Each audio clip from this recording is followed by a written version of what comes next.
Assalamu alaikum class 5. This is your computers teacher. I hope you all are doing well and enjoying the last days of Ramadan and preparing for Eid. I hope you all are you have done the preparation of Eid till now. Okay, so let's see what we have in our table of contents today. So this is week number 8 and we are going to complete task number 2, which is transistors and circuits. Previously we did half part of this.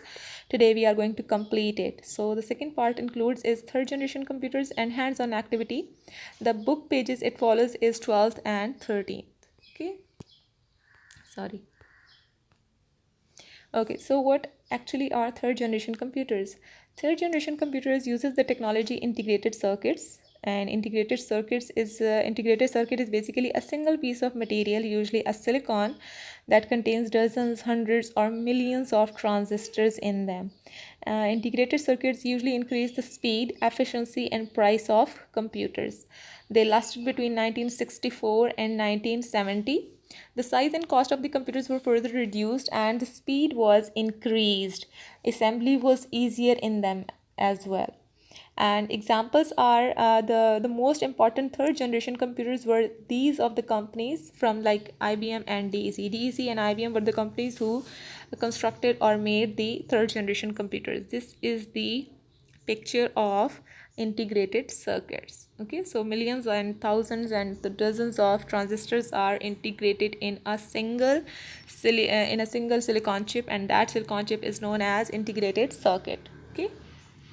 Okay, so let's talk about IBM 7 Systems 360.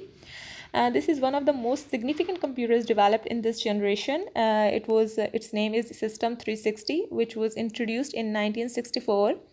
And this wasn't a single system, but a line of 5 computers which were compatible with one another. As you can see over here, there are quite a lot of computers. They are working together. Okay, they all are compatible to each other. They are all working together. Okay, the computers which had this was the computer which had an operating system. So what is an operating system? Operating system is basically a program supervisor responsible for the coordination of the various systems part and makes the program accessible for users. Okay, so now are the features of third generation computers. If we just compare them with the first generation computer and second generation computer, let's see them now. Their time period was 1964 till 1970. Technology they used was integrated circuit. Do you remember the technology a first generation computers used? What was it?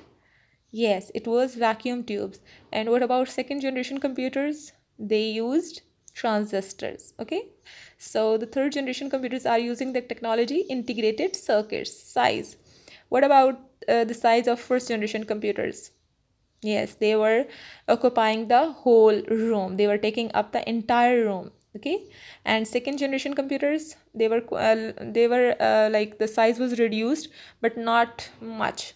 And the size of third generation computers is quite smaller than first and second generation computers. Energy consumption is quite less. Cost is even greater reduction, but still high. The cost is high. Why?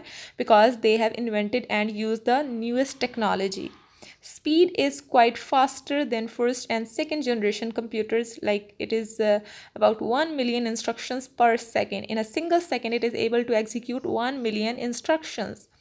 And the examples are IBM S30, DEC PDP-8. What is PDP-8? It is basically a mini computer.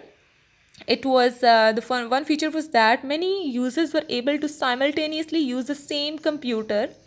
Another important feature was the entire central processor was contained on one 15 printed circuit board. And what is circuit board? Circuit board is basically that is actually a board, and it is used to provide electrically conductive pathways between the parts of the computer system. Okay, so let's talk about the hands-on activity now. Transistors replaced integrated circuits. Is it true or false? Don't look at these, just look at the statement. Transistors replaced integrated circuit. Is it true or false? It's definitely false. Why?